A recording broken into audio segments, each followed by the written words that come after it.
พอดีสบายดีตอนแรงๆเนาะวันนี้มาพบพ้องกับซองบ่าวเสือเนาะตามเคยเนาะบ่าวเสือมื้อนี้สิเฮ็ดแตงกินข้าวแรงมื้อนี้บ่าวเสือสิแตงอย่างกินแหน่แกงติดตามที่ส้มน้ำกันเนาะหลักๆกาสิแกงปลาข้อแกงส้มปลาข้อกับเสียแสงกินน้ำเราส่งเราติดตามกันมาว่าปลาคอนำกันพี่น้องว่าปลาคอไปต้มปล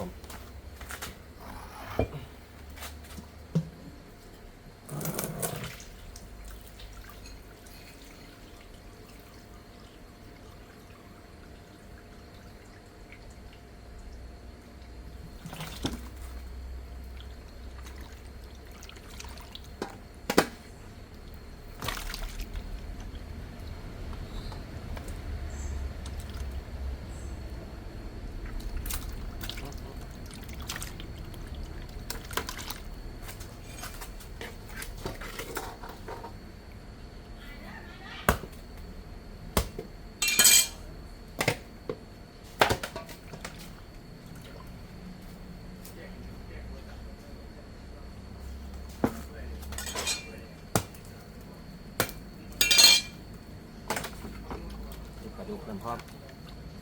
ปลาดุกมันน่าจะมีต้น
ลองดูเห็นดีกว่าเนี่ยเห็นบอกเห็นชัดเจนเลย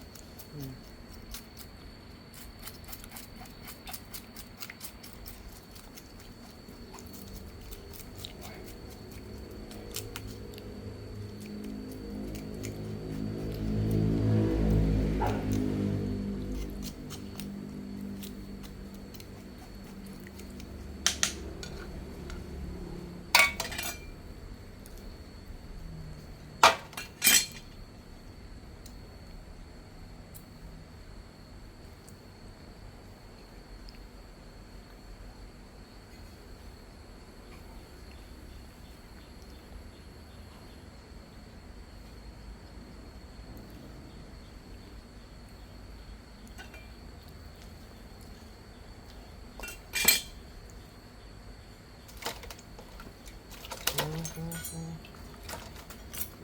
สร็จ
จับเกลือมาดูเอ็ม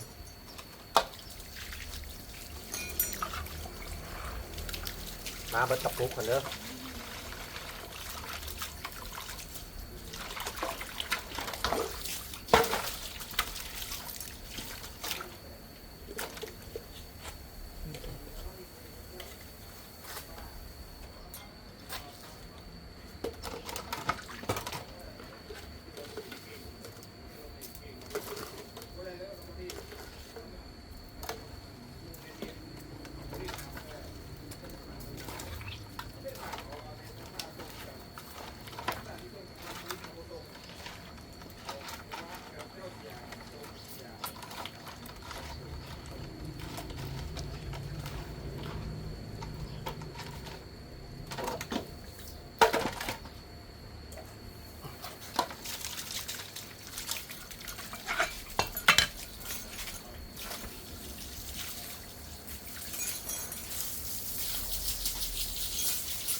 ต้มปลาคอแกงปลาคอหม้อฟดแล้วเนาะต้มสมปลาคอ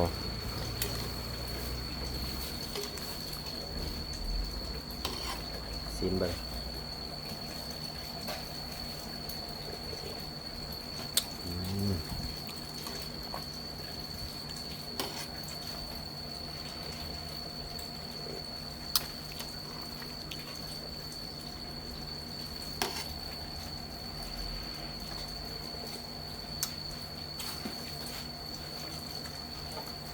กระแดกเยอะนิดนึงแค่ข้าว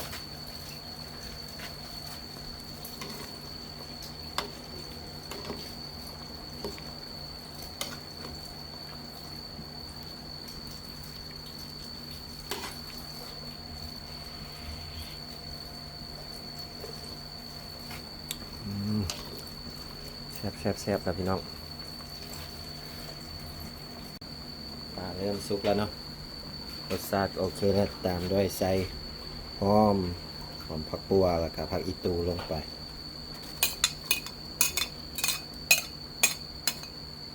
แซ่บเลยพี่น้องมาเลยเป็นอันเสร็จแล้วเนาะต่อไปกับเมนูเสส่วนแม่นวัยรุ่นกินแกงปลาแม่นผู้เฒ่ากินกับข้าว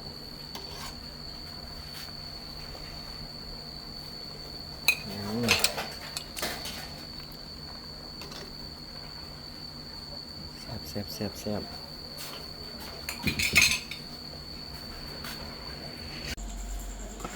เมนูต่อไปก็คือเห็ดเสส่วนเนาะเสส่วนตีนไก่ปลาหมึก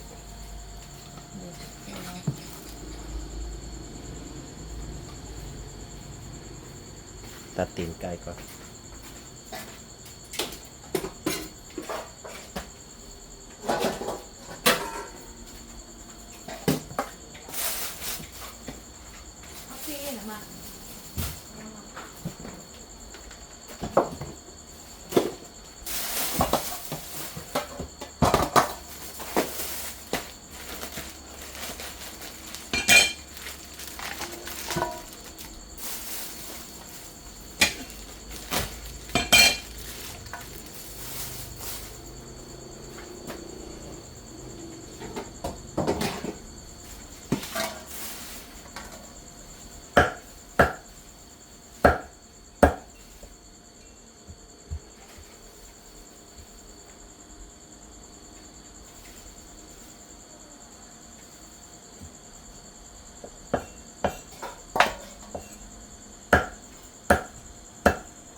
มาซอยปลาหมึกนำกันพี่น้อง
ตามด้วยตำเครื่อง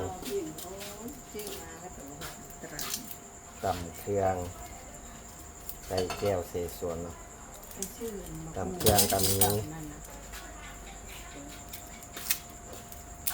กระเทียมหัวผักบัว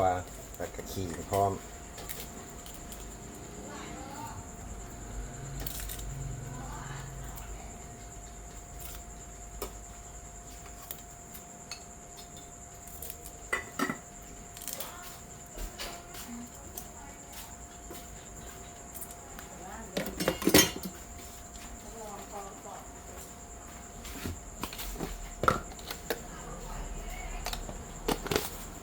เป็นวันนั้นเอง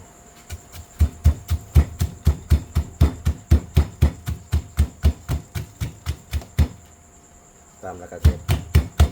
ไปพัดกับแก้วเนาะ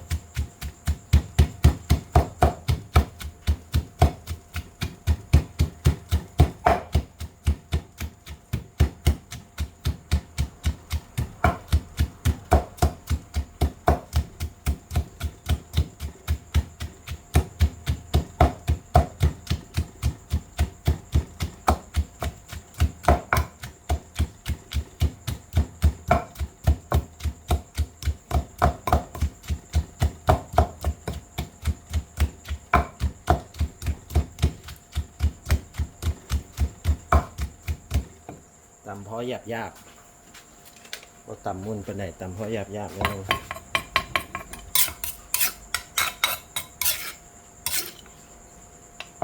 แต่บ่ได้ใส่บักเผ็ดเพิ่มเนาะเผ็ดอยู่แก้วเสส่วนกับเผ็ดอยู่แล้วมาเบิ่งต้มตีนไก่เขาเนาะว่ามันเปื่อยพอประมาณแล้วบ่ยังเชื่อต้มเปื่อยๆก่อนอยู่ในนี้แล้วจึงเอาตีนไก่ไปผัดกับน้ำเจียวเสส่วน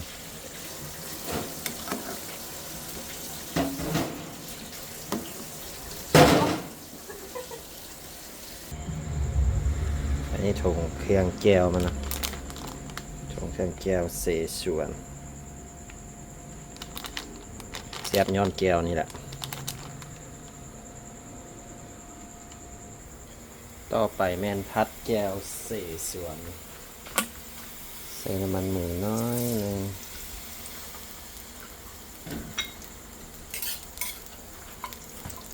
ตามด้วยกระเทียมผักบัวมาตำลงมาผัดหอม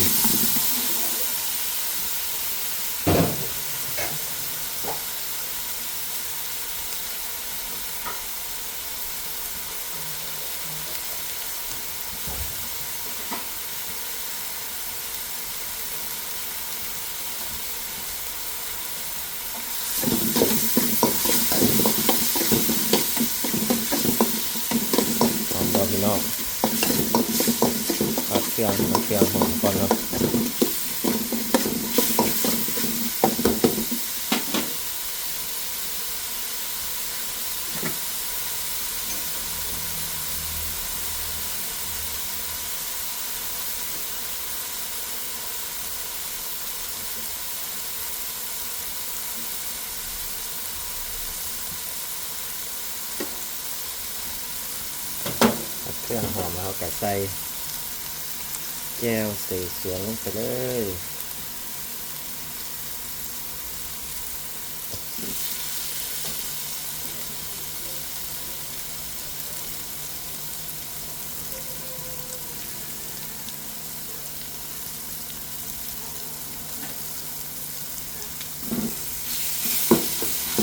เข้าไป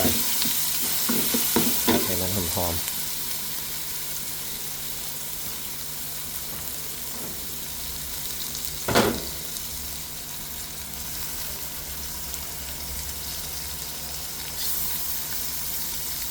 ใส่2 ห่อ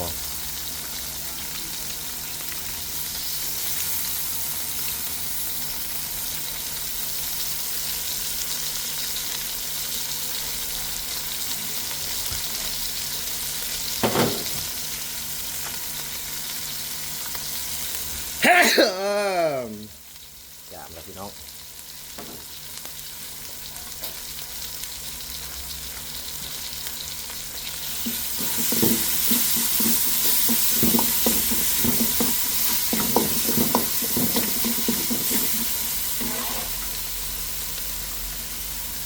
เอาตีนไก่มาลงมาผัดน้ำเนาะ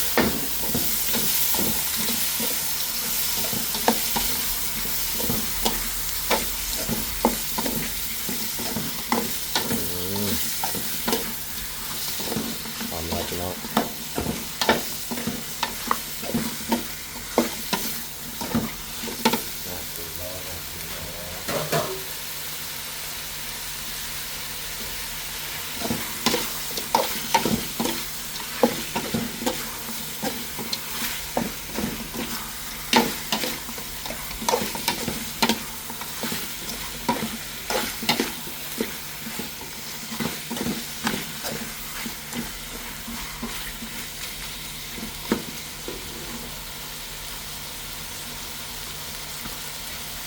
น้ำซุปลงไป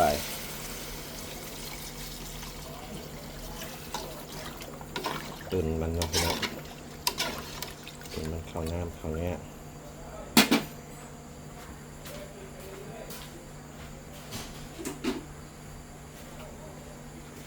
ปรุงด้วยรสดี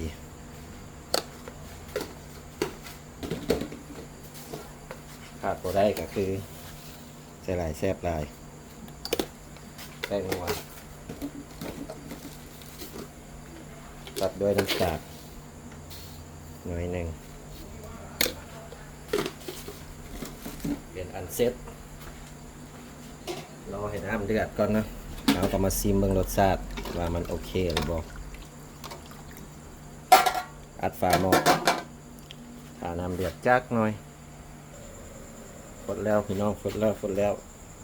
เป็นกันแทนขอบคุณล้วนๆซีมึงรสชาติกันเลย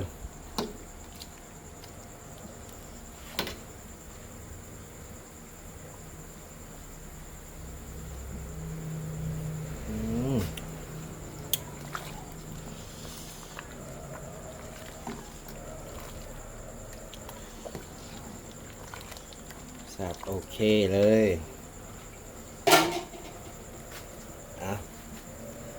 ไปรอส้มไปรอกินน้ำกันพี่น้องมาพี่น้อง 190เสร็จแล้วเนี่ยไม่รักเลยนี่รักฮุกรักหนึ่งวันนี้ 190เศษส่วนต้องพักหลายๆเด้อกินน้ำกัน 03 เมื่อกี้มันกลายไปถอยรถขึ้นนะ แต่งกินก่อนแล้วไปแล้วเนาะคลิปนี้ก็ฝากไว้ซ้ำนี้เด้อพี่น้องก่อนอื่นเบิดก็ขอบใจทุกคนที่เข้ากดเบิงกดติดตามเบาเสือที่คอยเป็นกำลังใจเบาเสือแต่งกินแล้วล่ะก็สีพากันนั่งกินจักหน่อยเนาะฝากคลิปเบาเสือในเด้อฝากเป็นกำลังใจติดตามเบาเสือในเด้อฝากกดไลค์กดแชร์เนี่ยกดเบิงโฆษณาเบาเสือเนี่ยกันกำลังจะเริ่มกินนี่กาฝากไว้ซ้ำนี้เลยละสบายดีไปก่อน